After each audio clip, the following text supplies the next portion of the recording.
E aí, pessoal, finalmente começando a gravar esse material, esse projeto, que para mim é tão importante. Para mim, como eu disse em outros momentos, é uma forma de retribuir, de devolver um pouquinho de tudo que eu aprendi. Eu acho que isso, na verdade, até certo ponto uma obrigação para mim.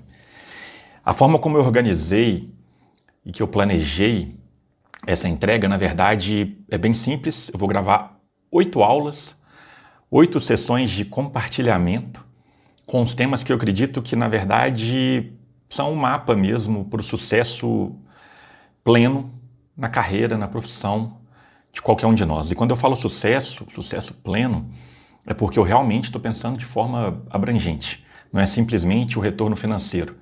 É felicidade, realização, saúde, equilíbrio, crescimento, serviço, né? A gente realmente está sendo útil, se sentindo e sendo de fato importante na nossa sociedade.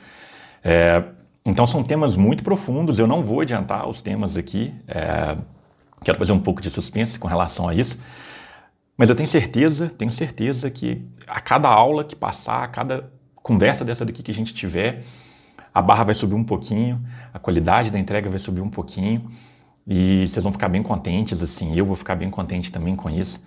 O coração tá quentinho, estou bem feliz mesmo de estar tendo essa oportunidade. Vamos falar sobre o primeiro tema, a aula de hoje. Ela vai ser sobre gestão de carreira e desenvolvimento, por razões acho que óbvias, né? Eu acho que é o tema que amarra, que organiza, que introduz, é a parte mais relacionada ao planejamento e as atitudes gerais, os comportamentos gerais básicos para, independente de qual área a gente está, a gente ter uma carreira nas melhores condições possíveis para a gente. Então, eu vou tentar ser bastante objetivo. Obviamente, gente, vai ser resumido, né? Não tem como aqui. Talvez, hoje eu vou falar em 5 tópicos.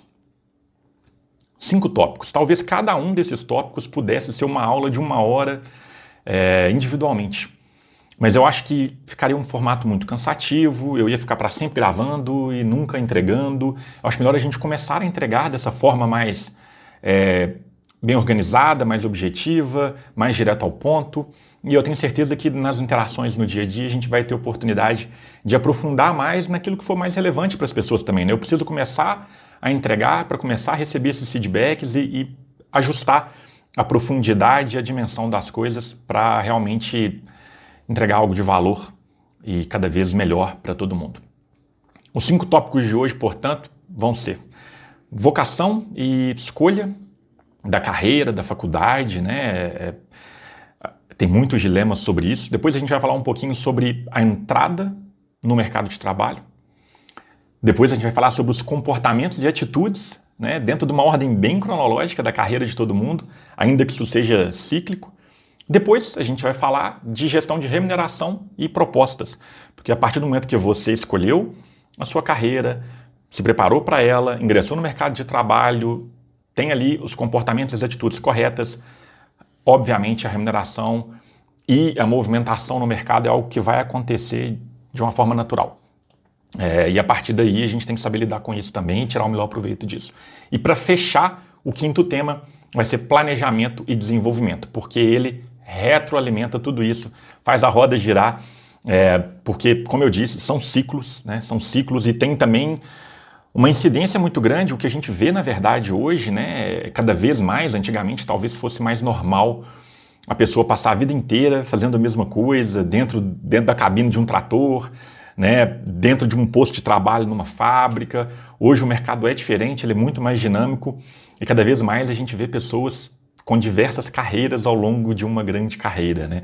Então é importante a gente ter esse controle, a gente assumir mesmo o manche desse negócio, porque senão a gente fica simplesmente à mercê da sorte, né? À mercê dos acontecimentos e dificilmente a gente vai capturar o melhor resultado que a gente poderia capturar dessa forma. Então vamos lá, direto para o primeiro ponto, vocação e escolha da carreira e da faculdade. Gente, eu estou atrelando a faculdade porque, obviamente, é a maneira mais tradicional da gente... na verdade, não tradicional. É a maneira mais usual nos dias de hoje da gente ingressar no mercado de trabalho, da gente começar a construir uma carreira, né? O primeiro grande passo desde que a gente tenha condição para isso, da gente começar a construir uma carreira. Mas aqui, vamos tirar um pouquinho da faculdade e pensar em qualquer ação de aprendizado, de capacitação profissional para a gente exercer uma função, né? Mesmo que seja algo num nível mais operacional, que inclusive hoje pode ser igualmente ou até mais rentável do que diversas carreiras acadêmicas, né? Não dá para a gente descartar isso, mas é importante enxergar que quando a gente escolhe um caminho, a primeira coisa que a gente tem que fazer é se capacitar.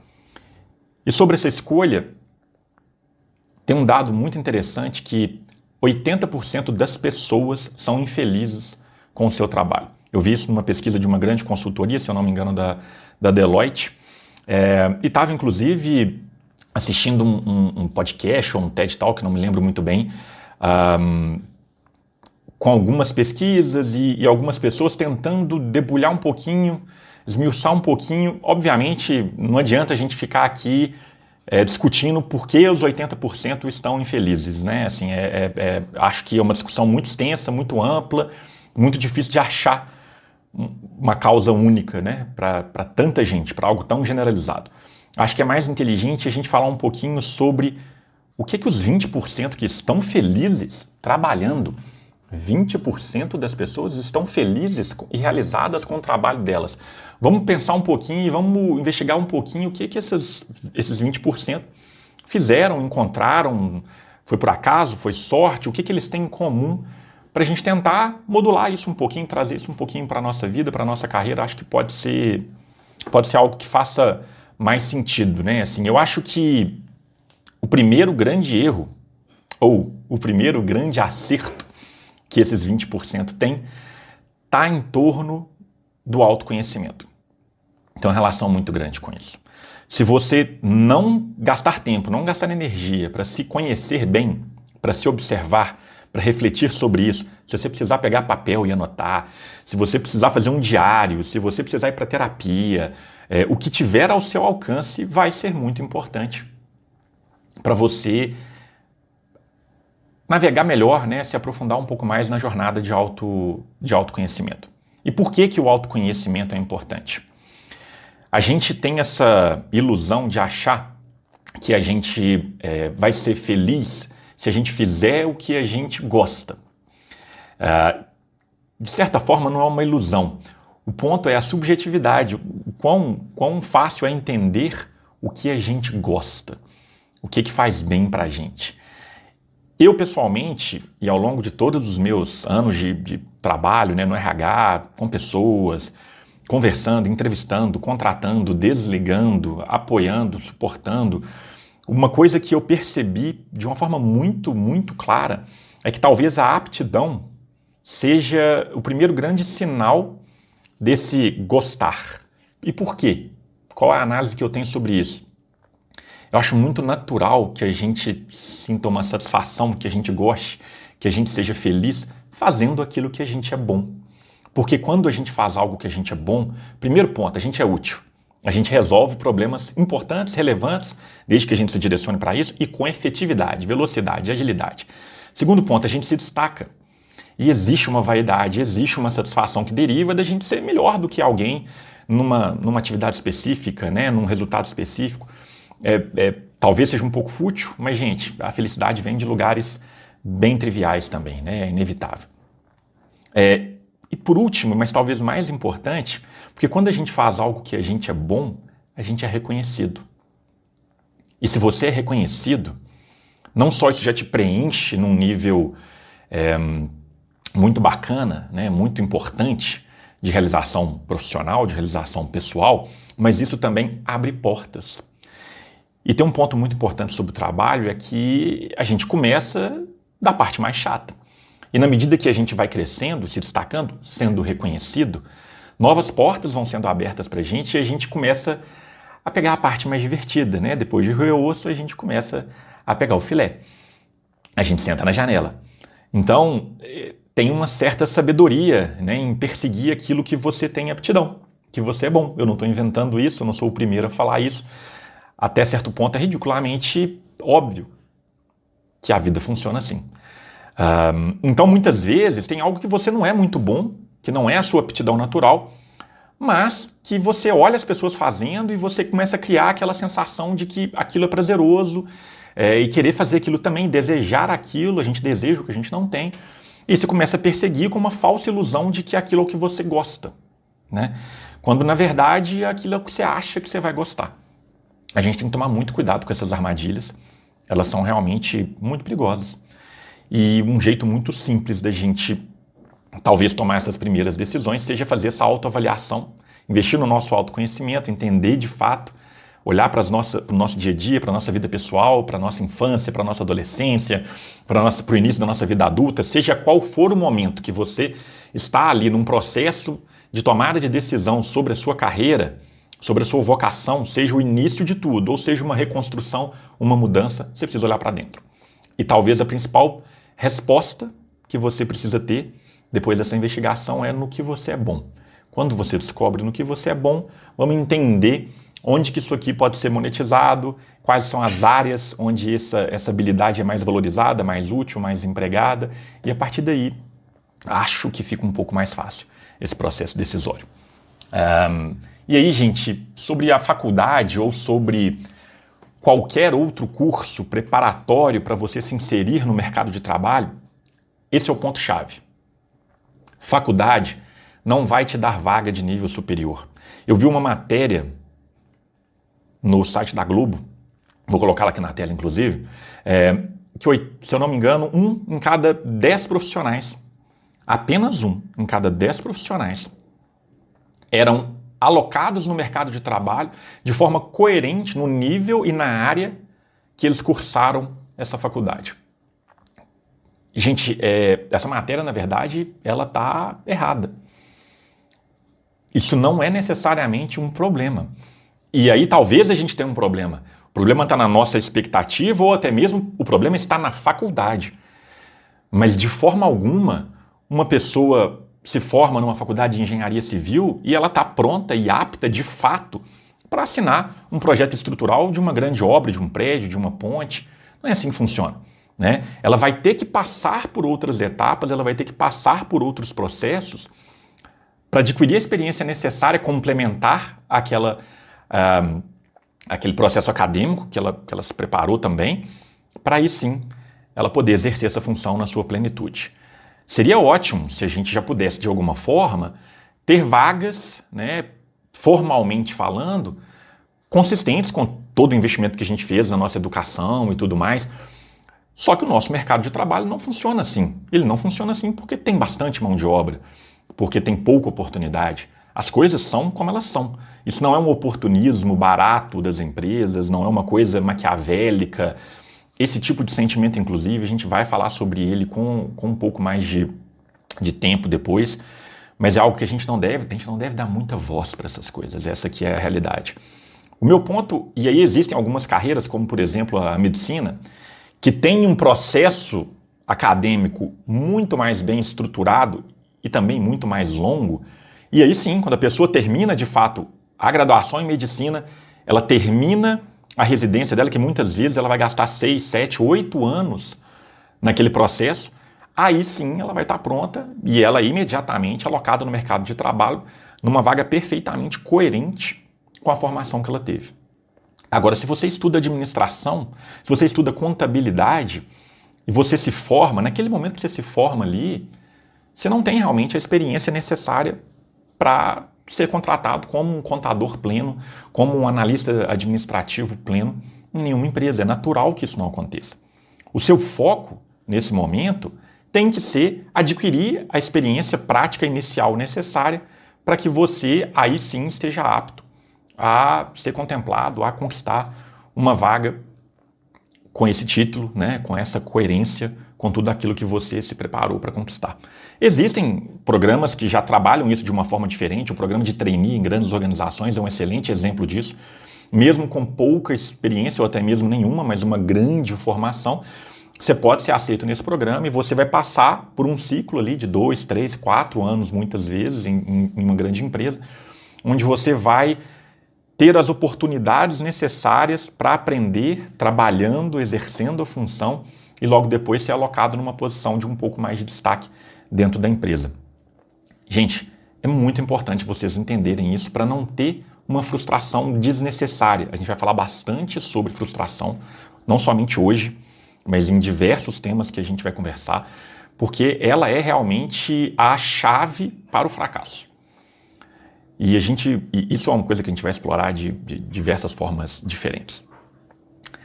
Tá certo. Então, a partir do momento que você concluiu a sua capacitação profissional, seja ela faculdade ou qualquer outro recurso, qualquer outra ferramenta, qual tem que ser o seu foco? Conseguir uma vaga em qualquer nível, mas dentro da sua área de atuação. Então, se você for um assistente, um auxiliar, um trainee, o estagiário, que já é uma outra grande ferramenta para a gente poder adquirir um pouco dessa experiência, para a gente se tornar apto a, de fato, ter o cargo, ter a vaga que a gente está tanto almejando. Depois desse ciclo, aí você sim, se você estiver no lugar certo, na indústria certa, com 1, 2 anos ali no máximo de experiência, na maioria das áreas, é difícil falar, né, para tantas carreiras e tantas áreas de atuação diferentes, mas eu acho que não estamos falando de 7, 8 anos, como foi no exemplo da medicina, mas entre 1 a 2 anos, no máximo 3 anos ali exercendo funções básicas ou intermediárias, gradativamente você vai conquistar. E isso é o processo natural, saudável, possível do nosso mercado de trabalho.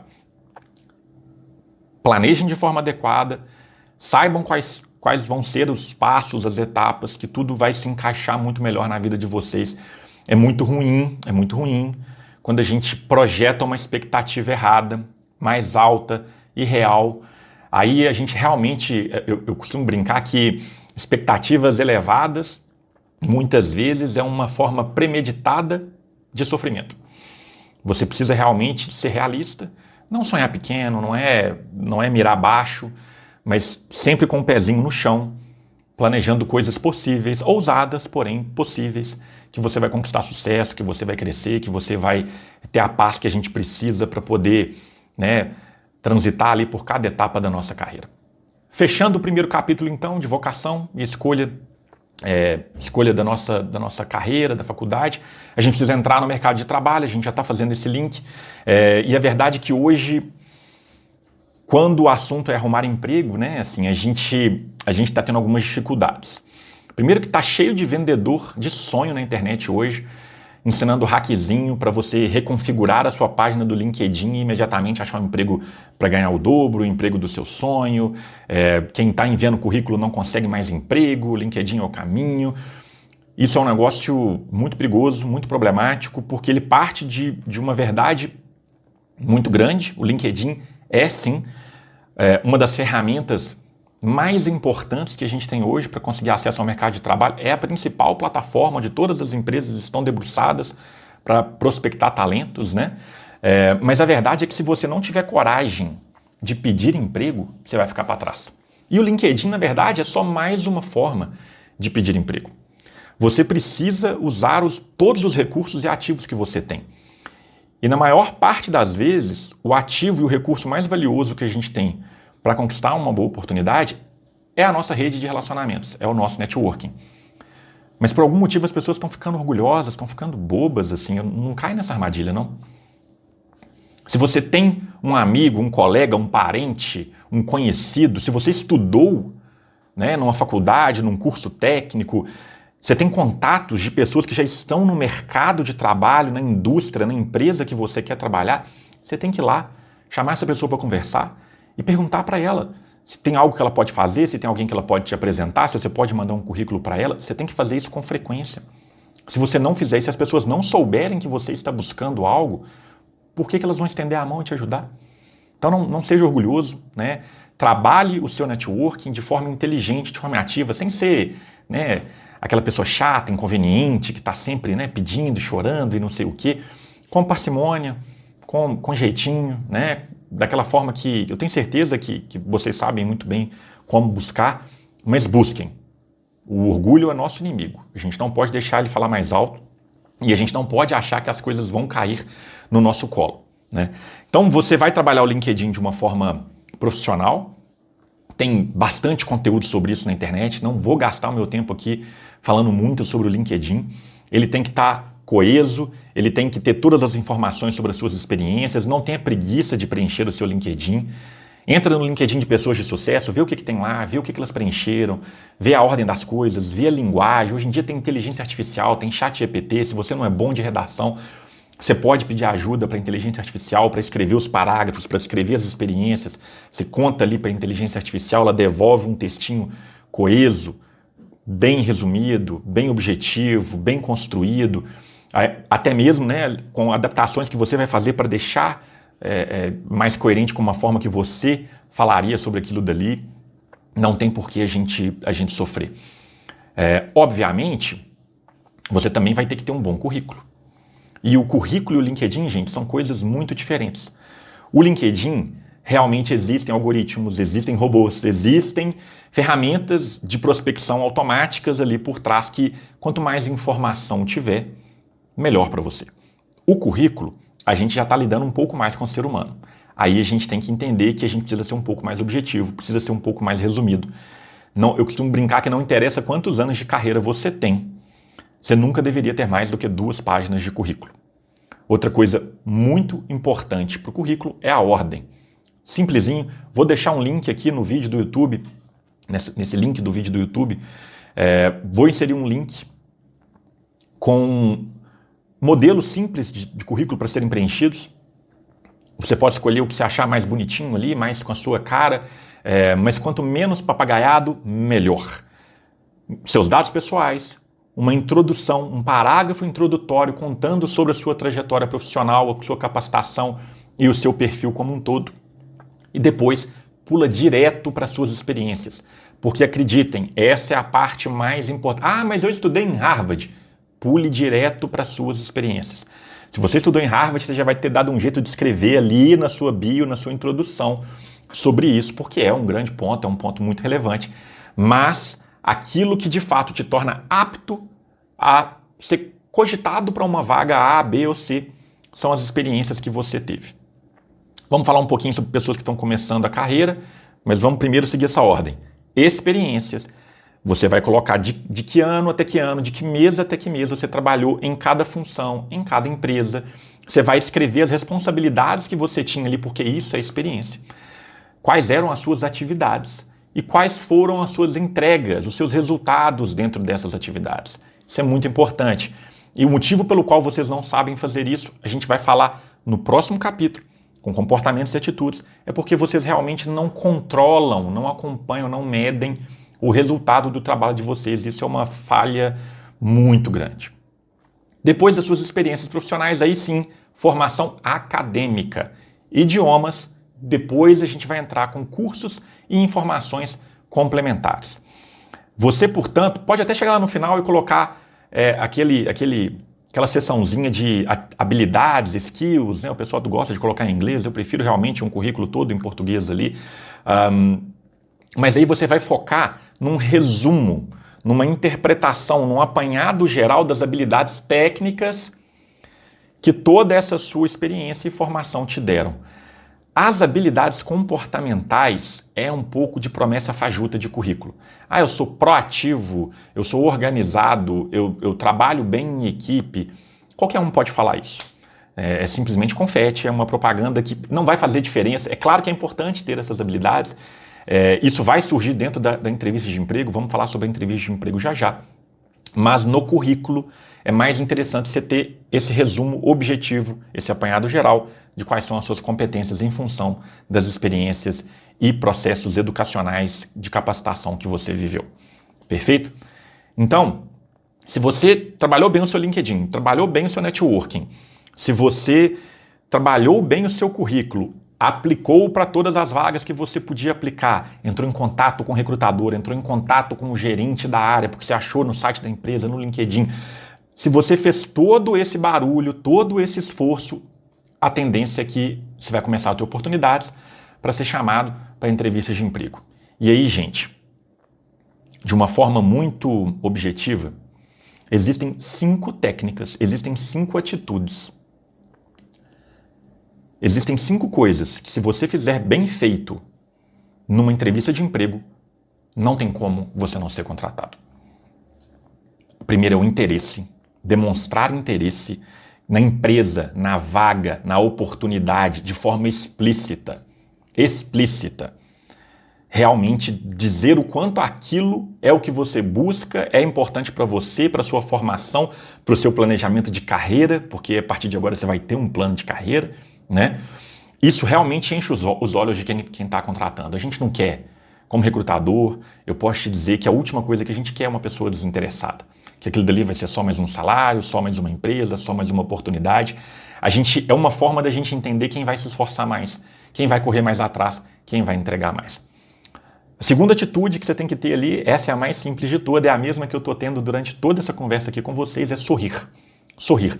Leveza, energia positiva é algo que também é encantador e quase que indispensável para naquele processo tão difícil, tão limitado, gente. Se coloquem no lugar do recrutador, se coloquem no lugar da empresa. Você vai oferecer algo ali para uma pessoa, para ela fazer parte da sua família, do seu negócio, do seu projeto mais importante. E você só vai ter um currículo e umas 3 horinhas de conversa entre diferentes etapas do processo seletivo para tomar essa decisão. Faz muito pouco sentido, essa é a verdade. E por isso mesmo a gente erra tanto, dos dois lados, né? Agora, se a gente consegue já passar essa positividade, essa leveza, né, essa alegria com o nosso sorriso durante essa conversa, a gente facilita bastante o processo de tomada de decisão da outra parte. E isso vai nos ajudar, sem sombra de dúvida. Sorrir não é ser bobo, não é fazer piada boba, não é descontrair quando não tem que descontrair. É simplesmente uma postura, uma linguagem corporal que entrega uma mensagem muito importante sobre a gente. A terceira atitude é objetividade. Não fica dando volta demais. Seja direto ao ponto. Presta atenção na pergunta que te foi feita e responda essa pergunta e somente essa pergunta. Porque tudo aquilo que for importante para a pessoa saber a seu respeito, ela vai perguntar. Então, em cada etapa, as perguntas são diferentes. Então, é muito comum, naquela primeira etapa, que é com o RH, que não tem conhecimento técnico sobre a vaga, a gente querer se aprofundar nos pormenores, nos detalhes da nossa experiência com aquilo dali. E isso realmente, para aquela pessoa, não vai agregar nada. A conversa fica cansativa e a gente perde tempo precioso que a gente tinha para mostrar para ela que a gente tem o perfil e o fit cultural, aquela adaptação, aquele jeitinho da empresa, que é o que muitas vezes a pessoa de RH está mais preocupada em filtrar durante o processo seletivo. Na verdade, as pessoas superestimam muito a importância de falar sobre a nossa experiência prévia, profissional, durante essas entrevistas. Muito provavelmente, se o seu currículo já foi selecionado, é porque já está claro para a empresa, para o recrutador, que você tem a experiência necessária para aquela posição. É natural que com a entrevista com o gestor, a entrevista mais técnica, ele vai te testar um pouquinho. Ele vai te fazer perguntas para avaliar se de fato aquela experiência foi sólida, foi consistente, agregou o que ela deveria agregar para a sua formação e para o seu aprendizado. E aí, de novo, basta ser objetivo e responder as perguntas que ele fez e não ficar contando um monte de história. Tudo certo? A quarta atitude, e talvez a mais importante de todas, é ser sincero. Ser sincero, não é hora de jogar confete, não é hora de fantasiar as coisas, não é hora de aumentar as coisas. Se você for contratado pelos motivos errados, você vai ser o maior prejudicado. Aquela empresa vai perder tempo, porque isso vai aparecer, né? Eventualmente você vai acabar perdendo esse emprego, ou você vai ficar estagnado ali por um tempão. Seja como for, a empresa vai se recuperar disso muito rápido. Ela vai abrir outro processo seletivo, ela vai contratar a pessoa certa, vai dar oportunidade para a pessoa certa, e aí a bucha é toda sua. Você vai ficar para trás. Então, realmente, não falar a verdade, não ser bastante transparente sobre a sua trajetória, sobre as suas limitações, sobre as suas habilidades, é um dos maiores erros que você pode cometer dentro de um processo seletivo. E por último, gente, talvez o mais difícil, a gente precisa fazer perguntas relevantes. A entrevista é uma via de mão dupla em todas as etapas. Então, mesmo as perguntas mais simples, como carga horária, benefícios, escopo de trabalho, como que o meu dia a dia vai parecer, essas perguntas demonstram uma diligência, uma maturidade, uma seriedade, um engajamento da sua parte com o processo, que também já dizem muito a seu respeito.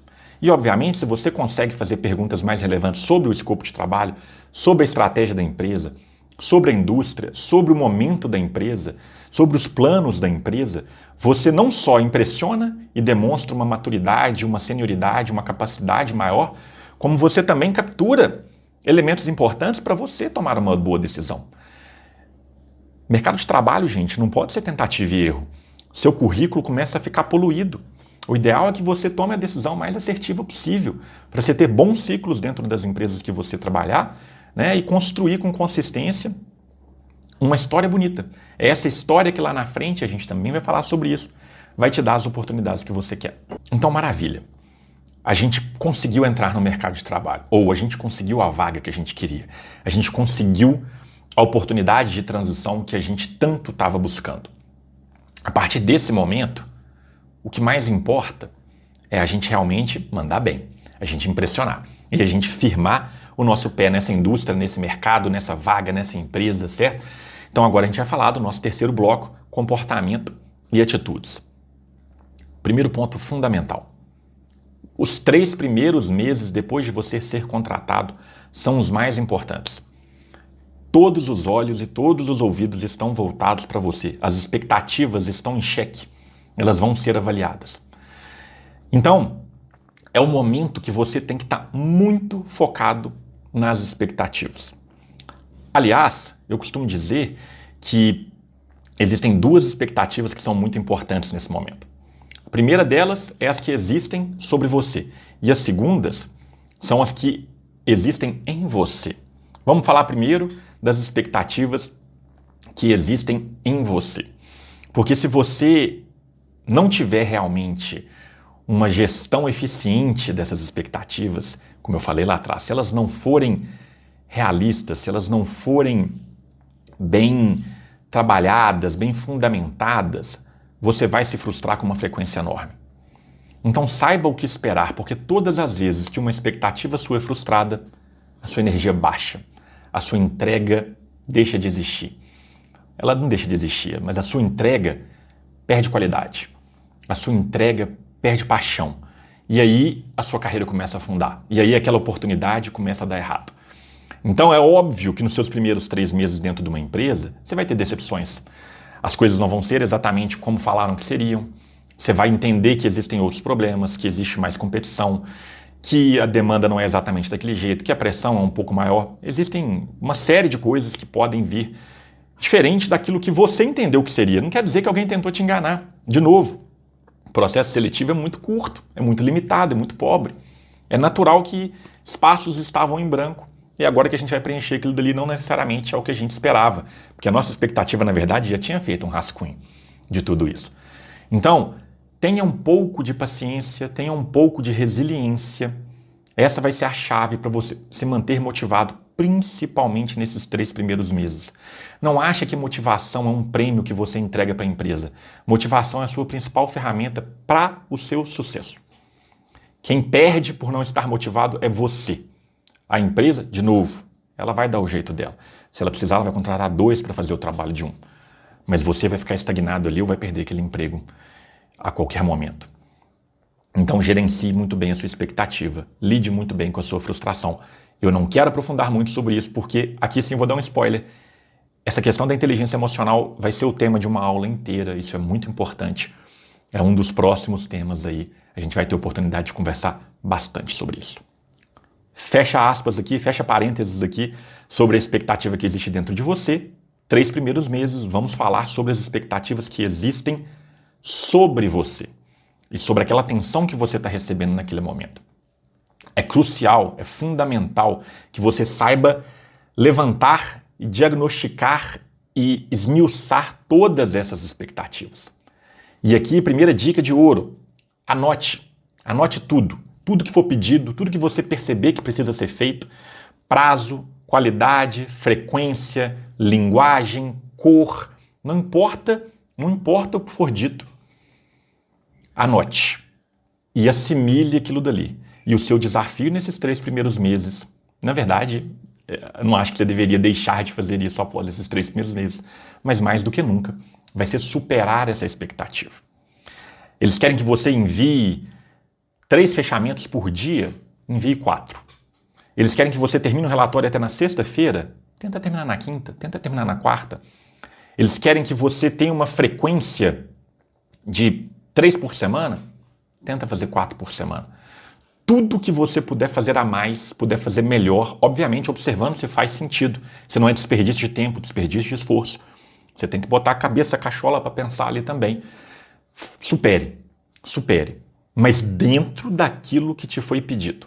Quando a gente é contratado, principalmente para essas posições, né? Você não foi contratado para ser o diretor da empresa.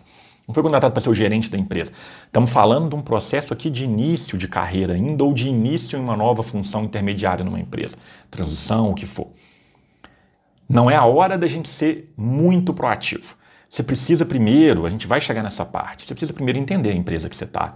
Você precisa primeiro entender o sistema, como ele funciona, como ele não funciona, quem influencia quem, como as decisões são tomadas, né?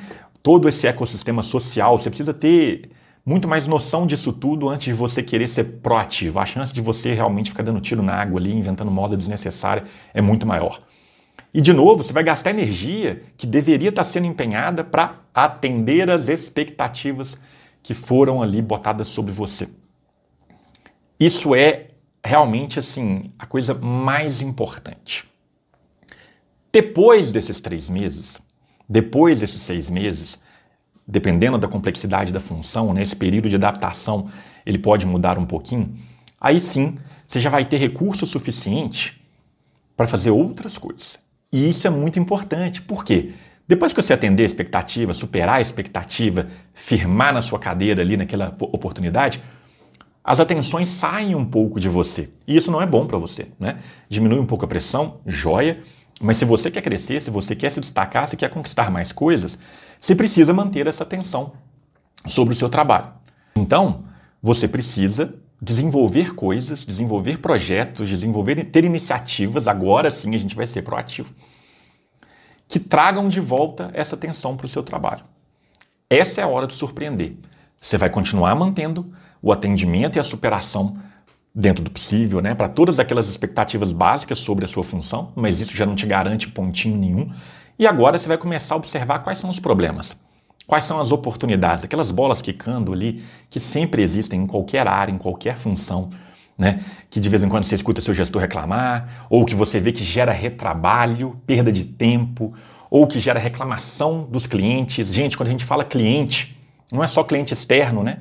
Quem que é a área dentro da empresa que recebe a entrega do seu departamento, do seu setor, da sua função? Muitas vezes o seu cliente é alguém que senta do seu lado. Então, quais são as dores desse cliente? Quais são as reclamações? Qual que é o chororô que sempre tem ali? Onde é que tá tendo desperdício de dinheiro? Onde que a gente está tendo um custo desnecessário? Aí você vai começar a observar essas coisas que não foram resolvidas ainda, talvez porque não é escopo de ninguém, ou talvez porque as pessoas não tiveram essa capacidade de análise mesmo que você teve, porque você, principalmente nesse momento ainda inicial, quem vem de fora tem um olhar diferente sobre as coisas. Aqui você já pode fazer bastante pergunta, aqui você já vai entender o básico da empresa para realmente não fazer as pessoas perderem tempo te dando atenção e respondendo aquelas perguntas ali, né? Então esse vai ser o momento de você surpreender, de você inovar, de você buscar coisas novas, de você chamar a atenção de volta para o seu trabalho de uma forma inteligente, sem colocar pressão demais na panela, no sistema, mas ao mesmo tempo sem perder aquele momento bacana de quem chegou, mandou bem, superou a expectativa, né, e está voando ali. Obviamente, gente, vai começar a acontecer uma coisa natural nesse processo que é o feedback. E é só escutar essa palavra que todo mundo, a expectativa, já começa a falar aqui no pé do nosso ouvido. Espera o quê? Elogio. Gente, elogio é joia, elogio é maravilhoso. Mas vamos deixar um pouquinho isso de lado? A gente precisa disso para ser feliz, a gente precisa disso para manter a energia, com certeza, mas não tem nada mais valioso.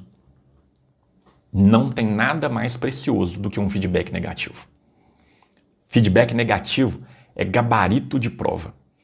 Mesmo quando ele é injusto, ele te traz exatamente o problema ou a percepção que você precisa trabalhar para você conseguir os resultados que você tem que conquistar.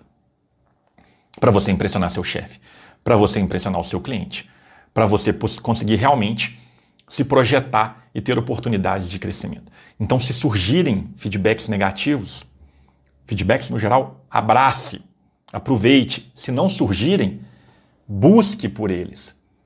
Levanta a mão e pede, pergunta para o colega, para o cliente, para o gestor do gestor. Não perca uma oportunidade, uma conversa, uma interação de buscar um feedback. As pessoas normalmente ficam muito debruçadas sobre as carências das empresas. Ah, mas essa empresa não tem um sistema de avaliação, não tem um plano de carreira, não tem um feedback formal, estrutural. Que pena, né? Realmente é muito bom quando tem. Mas é mais normal não ter do que ter. E mesmo quando tem, é mais normal aquilo dali não estar funcionando muito bem como deveria do que estar. Então não fique refém desses sistemas, da existência ou não existência deles. Busque com humildade, sem ser cansativo, da mesma forma que a gente trabalhou tudo até agora, busque o feedback. E aí, a partir disso, você já tem um mapa claro, você já tem uma direção clara, você já tem um gabarito da prova, e você já sabe o que precisa ser feito, porque aquelas percepções ruins ou insuficientes sobre o seu trabalho tem que ser o seu foco de atenção para que você consiga melhorar e progredir. E aí, gente, existindo ou não o feedback, trabalhei o feedback, saí do outro lado, resolvi os problemas, o que é o comportamento final aqui para a gente encerrar esse capítulo e garantir que a gente realmente está tendo os comportamentos e as atitudes adequadas para o nosso crescimento? É aquilo que eu falei lá atrás. Você precisa saber medir, controlar e apresentar o resultado do seu trabalho, seja ele qual for. Esse é um dos grandes segredos do sucesso, do crescimento e da alta performance de qualquer profissional. Principalmente, obviamente, no ambiente corporativo, mais tradicional, isso é fundamental. Mas as pessoas têm um pouco de dificuldade porque normalmente elas acham que isso tem que vir de um sistema, de uma planilha, de alguém de fora da nossa atividade.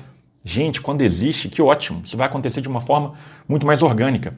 Mas, de novo, o normal é que as empresas não tenham esses controles, esse requinte, esse amadurecimento do sistema de gestão para realmente ter métricas e medidas e fóruns e rituais para acompanhar os resultados de todo mundo. E aí você vai fazer o quê? Vai ficar trabalhando sem ser percebido? Vai melhorar um processo, vai aumentar a produtividade da sua função em 50% e ninguém vai ficar sabendo? Então, meu querido e minha querida, anote o que você faz. Anote, se o seu trabalho é enviar encomendas, é malote, será que as pessoas falam isso ainda dentro das empresas? Entregando a idade. Se o seu trabalho é enviar malote, é enviar encomenda dentro de uma empresa, anote, você foi treinado, são quantas encomendas por dia? Você vai melhorar aquilo dali. Depois de um tempo, você vai estar fazendo o dobro, você vai estar fazendo 50% a mais, você vai aproveitar uma reunião, você vai aproveitar uma conversa, se não tem um fórum adequado para isso, você vai botar aquele resultado ali na cara do seu chefe, na cara do seu cliente interno e falar assim, então, a gente conseguiu, né, trazer a média de encomendas de 12 por dia, agora são 18, aumentou 50%, porque a gente conseguiu otimizar as rotas e organizar as encomendas antes de começar as entregas de manhã, e por isso agora está acontecendo assim, assim, assado, e está tendo esse resultado aqui. Isso é fundamental. Não seja, de novo, refém de outros processos, de outras pessoas, de outros controles, para ter o seu resultado controlado, medido e, de forma estratégica, divulgado. Essa dica também vale ouro. Mas maravilha. Conseguimos, né, o emprego que a gente queria, conseguiu a oportunidade que a gente queria. Agora a gente está performando, a gente está se comportando de uma forma mais adequada. A gente está sendo mais estratégico, né, na nossa forma de comunicar também o nosso trabalho, de dar e de receber feedback. E, inevitavelmente, aquele reconhecimento, né, aquela variável financeira do negócio começa a aparecer. Isso significa, na prática, que o seu salário deve estar aumentando ou pode aumentar e que você também, depois de algum tempo, vai começar a receber propostas. Então, esse é o nosso quarto capítulo, é gestão de remuneração e propostas. Duas coisas determinam o valor da sua remuneração. Nos sistemas que a gente tem hoje, no capitalismo, duas grandes coisas determinam o valor dessa remuneração. A primeira é risco e a segunda é responsabilidade. A gente está falando aqui de carreira, elas se conectam de alguma forma, essas duas variáveis, mas vamos deixar o risco um pouquinho de lado e vamos focar naquilo que realmente é mais material e usual, que é a responsabilidade. Quanto maior a sua responsabilidade, maior vai ser a sua remuneração. Não é quanto mais trabalho você tem. Não é tão simples assim. Não é o tempo que você tem trabalhando isoladamente. Não é quantas horas você fica dentro da empresa. Não é quantos cursos de graduação você tem. A responsabilidade que você tem, sim, vai ser influenciada por todas essas outras variáveis. Mas ela é a métrica última, ela é o fator determinante da sua remuneração. Então, quem te ensinou que trocar de empresa o tempo todo é a melhor forma de ter um salário maior, te enganou. Isso é um pouco polêmico. É claro que no curto prazo você consegue uma valorização maior se você simplesmente dá o pulo, né? Recebe uma proposta de 15% a mais e troca de empresa, trabalha um ano, recebe mais uma proposta, troca de empresa de novo. Existe sim um ágio, um pedágio que a gente fala, que as empresas pagam para tirar um bom profissional que tem potencial de resolver os problemas que eles precisam lá que sejam resolvidos de uma outra empresa, né? Existe um custo de formação ali também, muitas vezes, que as empresas que estão cedendo esses profissionais tiveram, que fica embutido nessa troca. Então é óbvio que no curto prazo você vai ter um destaque. Porém, no longo prazo, isso vai afetar a responsabilidade que você é capaz de assumir por causa da falta de consistência e de progressão mais linear do seu escopo de trabalho. Então você tem que tomar muito cuidado. A minha hipótese, que na verdade ficou muito clara ao longo da minha carreira, é que as pessoas que têm uma trajetória mais longa em boas empresas, principalmente, eu não estou falando para você insistir em empresas que talvez ali não estão te dando o que você precisa, não tem um ambiente adequado para o seu desenvolvimento, mas essas pessoas que têm uma trajetória mais longa, mais duradoura, elas conseguem assumir gradativamente maiores responsabilidades e no longo prazo elas vão ter uma remuneração maior e vão ter ganhado mais dinheiro ao final da carreira delas do que as pessoas que ficam pulando de galho em galho o tempo todo. Então é um recurso que você tem que usar na hora certa, do jeito certo, mas não pode ser uma ferramenta ali sistematizada para aumentar o seu salário. Se você estiver fazendo esse jogo certo, se você estiver investindo tempo, sendo resiliente, entendendo que existem altos e baixos em boas organizações, as coisas vão acontecer da melhor forma possível para você. Aumento de salário não é reconhecimento, é transação comercial. Você não ganha desconto numa loja se você não pedir por ele. E você sabe disso, porque você enxerga aquele momento como uma transação comercial. Então, é claro que o aumento é uma forma de reconhecimento. Mas se você não enxergá-lo, primeiramente, como uma transação comercial, você vai se prejudicar. Porque o reconhecimento, o elogio, a valorização dessa forma mais qualitativa que a gente está dizendo, ela perde valor quando a gente pede por ele. Você chega para sua esposa, para o seu esposo, para o seu companheiro, para sua companheira e pergunta: comprei essa roupa nova, tô bonito, tô bonita. E aí ele vira e fala, ela vira e fala: nossa, tá demais, adorei. Não tem o mesmo peso daquela pessoa chegar de forma voluntária para você e falar assim: nossa, roupa nova, ficou muito bacana. Se você cair nessa armadilha e ficar esperando esse reconhecimento espontâneo, genuíno, de empresas que, gente, infelizmente, são limitadas, né? Elas têm suas falhas, né? São feitas por pessoas, por processos burocráticos. Infelizmente, você vai estar deixando dinheiro na mesa. Não faça isso. A verdade é que as empresas vão pagar o menor salário possível para manter os bons profissionais no seu quadro. Você pode ficar triste com isso, você pode ficar desestimulado com isso, ou você pode entender o que você tem que fazer para gerenciar isso, para usar isso a seu favor. Porque, horas, não é para chegar e ameaçar e fazer terrorismo e fazer chantagem, mas se você é um bom profissional, se você está fazendo a sua parte e você está criando uma zona de conforto para aquela empresa, ela entende que ela está te pagando o suficiente para você continuar ali. Porque cargas d'água, ela vai priorizar o recurso escasso que ela tem para você se tem outras pessoas que estão colocando proposta na mesa ou que estão demonstrando de uma forma adequada que existe alguma insatisfação, colocando uma pressão no sistema.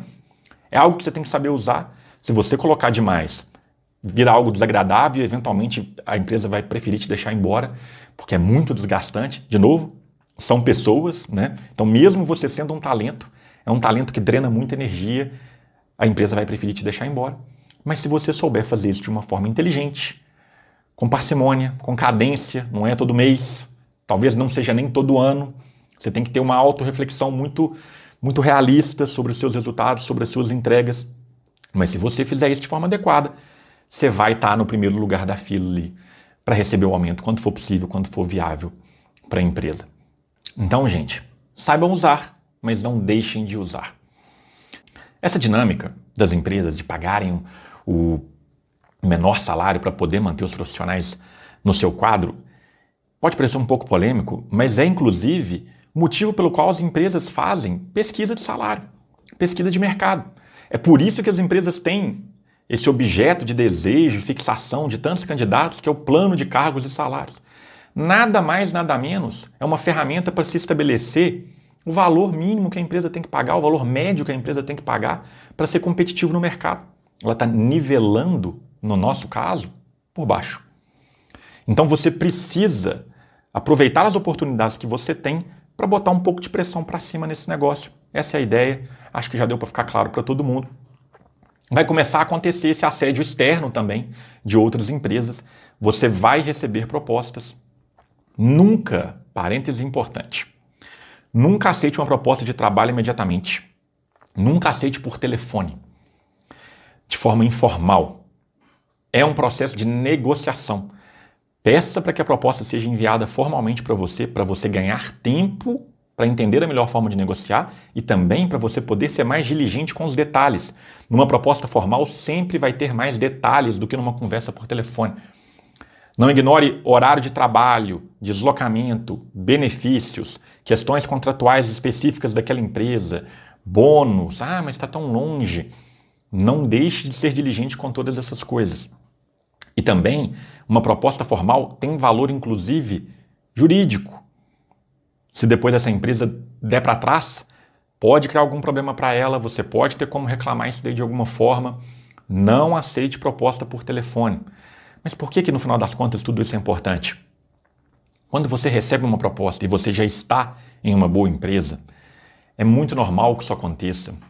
Inclusive, eu tenho diversas histórias de pessoas que me procuraram porque estavam frustradas, estavam chateadas na empresa onde elas estavam, muitas vezes há 5, 7, 8, 10 anos e há muito tempo sem receber um reconhecimento, sem receber um aumento. Aí essa pessoa recebe uma proposta com 15% a mais, 20% a mais e ela pensa assim, cara, não vou nem conversar na minha empresa. Eles não souberam me valorizar, não souberam me reconhecer. Eu vou embora. E aí aceita a proposta e pede conta.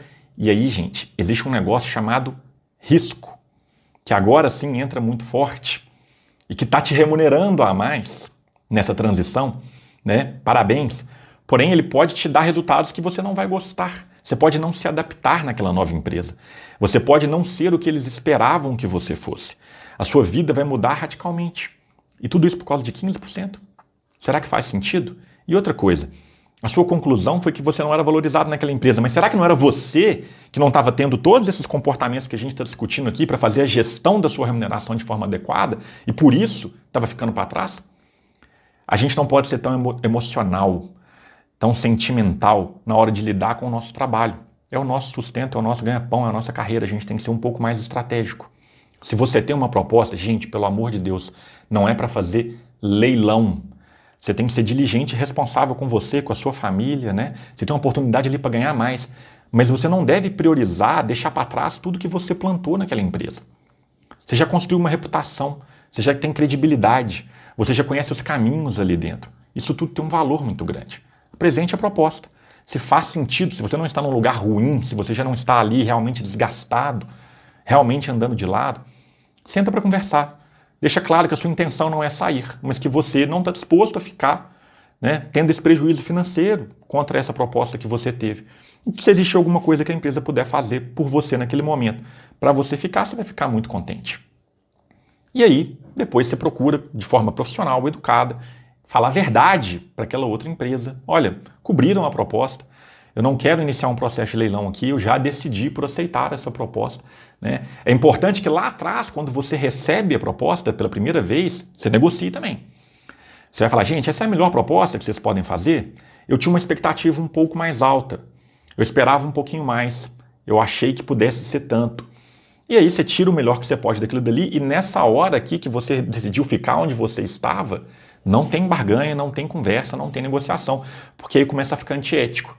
Isso vai te prejudicar em todas as pontas, isso é um caminho sem volta. Eu espero de verdade que vocês não usem esse conhecimento para o mal, porque quem vai pagar a conta é você. Você vai declinar daquele processo de forma ágil, de forma diligente, de forma rápida, profissional, e você vai seguir na empresa onde você estava com o reconhecimento que você mereceu, né? Ah, mas só estão me pagando porque eu ameacei ir embora. Não, porque você mostrou para eles que as informações que eles tinham a respeito da sua remuneração estavam desatualizadas. Você trouxe fatos e dados para a mesa. A sua proposta é um elemento muito valioso para a empresa saber que a remuneração de fato estava errada. Então tomem cuidado com essas armadilhas emocionais. Isso é realmente algo que acontece com todo mundo. E está fazendo as pessoas tomarem decisões muito erradas, né? E muitas vezes mudarem de estado, mudarem de cidade, trocarem de empresa, e daí a 3 meses estarem desempregados ou estarem miseravelmente infelizes e insatisfeitos. Porque problema, gente, tem em todo lugar, né? A gente só vai trocar o problema que a gente conhece pelo problema que a gente não conhece.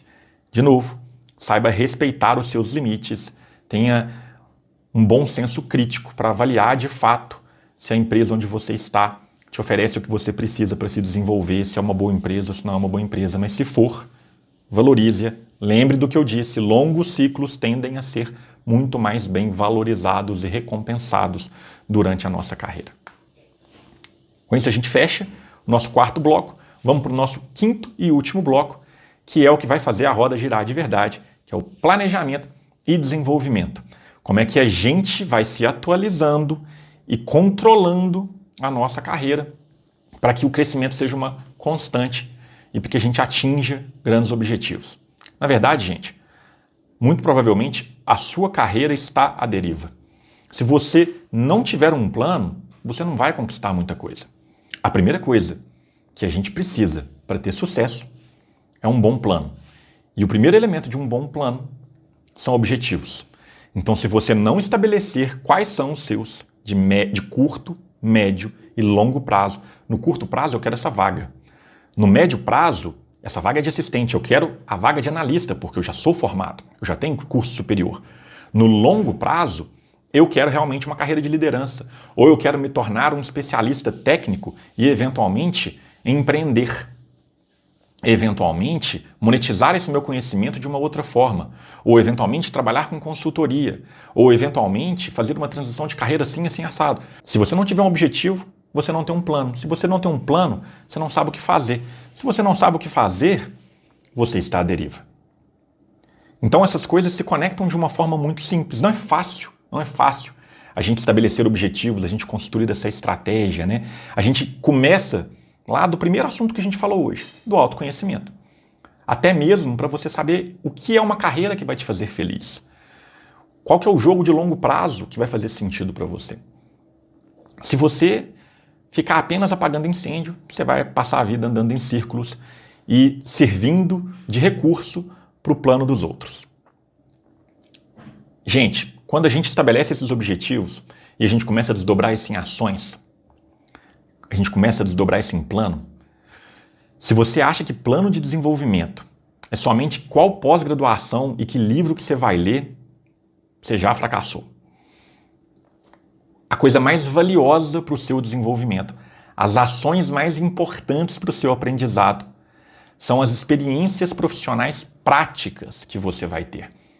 Então a forma de você pilotar a sua carreira é escolhendo muito bem as vagas, as oportunidades que você vai aceitar, ou mesmo dentro de uma mesma empresa, os projetos que você vai participar, os projetos que você não vai participar, o escopo que você quer ter. Vamos lá. Ah, mas eu não tenho opção de escolher, foi designada essa tarefa aqui para mim, eu tenho que fazer. Se você superar as expectativas e você resolver os problemas daquele escopo, daquela tarefa, você vai ganhar a oportunidade de ter voz sim. Você tem que identificar. Quando você não sabe o que você quer, você precisa de voz. E quando você tiver voz, não vai fazer a menor diferença. Mas quando você está no comando, quando você está enxergando realmente quais são as ações, quais são as atividades, os projetos que vão trazer grandeza para o seu currículo, aí, nessa oportunidade, nesse momento que você tiver voz, você vai saber pedir, você vai saber direcionar. E você, eventualmente, vai ter as oportunidades que você precisa para poder construir essa carreira. Eu vi uma palestra do CEO da Alibaba, o Jack Ma, se eu não me engano o nome dele, e dali dá para a gente desenhar, ele na verdade faz esse desenho que para mim faz todo sentido, de um roteiro ideal e muito bonito para uma carreira. Dos 20 aos 30 anos, ele fala que você precisa ter um bom gestor. O que eu tiro disso é que você precisa aprender a trabalhar. Essa primeira década, vamos dizer assim, é isso.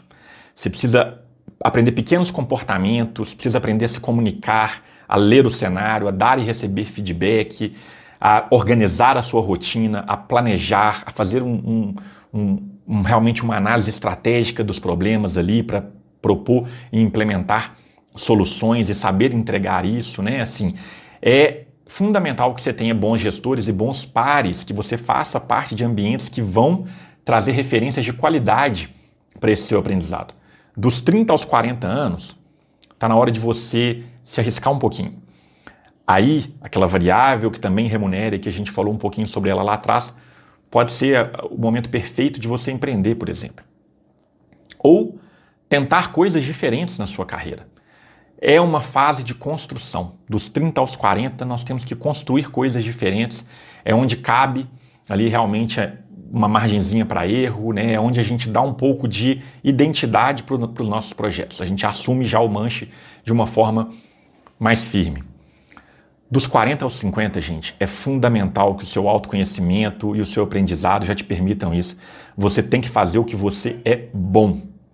Porque ali é o ponto máximo da sua experiência com ainda muita energia.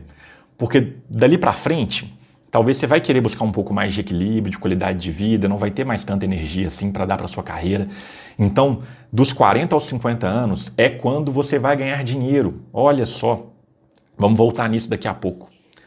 Dos 50 aos 60, o mais nobre e talvez o mais recompensante, porque você ganhou dinheiro já na última década, já se posicionou bem, encontre tempo para investir ajudando os mais jovens. Isso é fundamental. A sua trajetória, a sua biografia vai ser muito mais rica e não tem como a gente não ser recompensado, inclusive financeiramente, por isso também. A gente vai falar sobre isso, também vai ser um tema de uma das aulas. A gente acha que a gente conquista as coisas somente pensando nos nossos interesses, priorizando as nossas vontades, as nossas necessidades o tempo todo. A sociedade, na verdade, ela é muito eficiente em recompensar quem olha para o próximo. Não é o nosso tema de hoje, não vamos aprofundar nisso, mas eu tenho certeza que isso é um paradigma para vocês e que a gente vai ter a oportunidade de desconstruir em outro momento. Dos 60 em diante, gente, aí sim é hora de aproveitar. Defina aproveitar para você. Você já tem netos, filhos, viajar o mundo, pescar, ler livros, assistir televisão. Você vai fazer o que realmente você tiver a fim de fazer. Porque se você fez tudo certinho até ali, o dinheiro não vai ser problema nessa fase.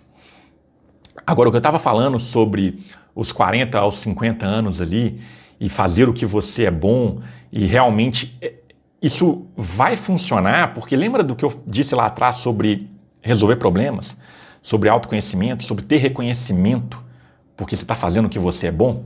Bom, lá atrás você só tinha aptidão para aquilo dali, era um talento natural. Mas se você investiu certinho nisso, agora você está num ponto que você tem aptidão e experiência profunda naquela área. Nessa hora, a recompensa financeira ela é absurda. Absurda. As pessoas não acreditam quando eu falo que depois que você completa 15 anos, 10 anos fazendo algo relevante, mas a mesma coisa, com consistência no mercado de trabalho, você passa a ser assediado e procurado por empresas de uma forma que você nunca imaginou que você seria. Então, gente, eu vou deixar um raciocínio aqui para vocês, para a gente encerrar a aula de hoje, que muitas vezes as pessoas estão dispostas a pagar fortunas para estudar fora, para aprender um idioma, para fazer um curso, uma especialização, mas elas não podem abrir mão de 15, 20, 30, 50% do salário para ficar na função, na posição, no cargo que seria o mais importante para essa construção biográfica da sua carreira. Se você não estiver disposto, não estiver enxergando essa relação de causa e efeito, essa construção, essa agregação de valores e experiências, quando chegar aqui, nessa fase, que o 40 aqui é lúdico, é hipotético, pode ser aos 35, pode ser aos 45, pode ser até antes, né? Mas quando chegar nessa hora de você colher os frutos, você não vai ter o preparo. Você não vai ter realmente a credencial para ter aquele assédio, para ter aquelas oportunidades, para ter aquela capacidade de geração de retorno financeiro para você. Eu te garanto que mesmo que você não consiga gerar muita poupança durante esses outros anos, não quer dizer que você não está investindo. Você está investindo na sua capacidade de gerar caixa, de gerar valor. E eu te garanto que uma década em alto nível, de novo, pode ser aos 30, aos 40, aos 50 ou até aos 60, que até porque, gente, a gente tem energia hoje em dia para trabalhar até muito mais do que isso. Mas uma década em alto nível, depois de plantar, uma década colhendo, é o suficiente para construir a sua aposentadoria, a sua independência financeira. Então vamos tomar muito cuidado com essas conversinhas de coaching, com esses sonhos, com essas ilusões que a turma está vendendo por aí, porque realmente existe um caminho mais virtuoso, existe um caminho mais bacana. A gente só precisa saber jogar o jogo do longo prazo. A gente só precisa planejar e gerir a nossa carreira de forma adequada. Eu espero que vocês tenham gostado, espero que tenha ficado bacana. Com certeza a gente vai subir, como eu disse, a gente vai subir mais a régua daqui para frente. Fiquem bem, se cuidem e até a próxima.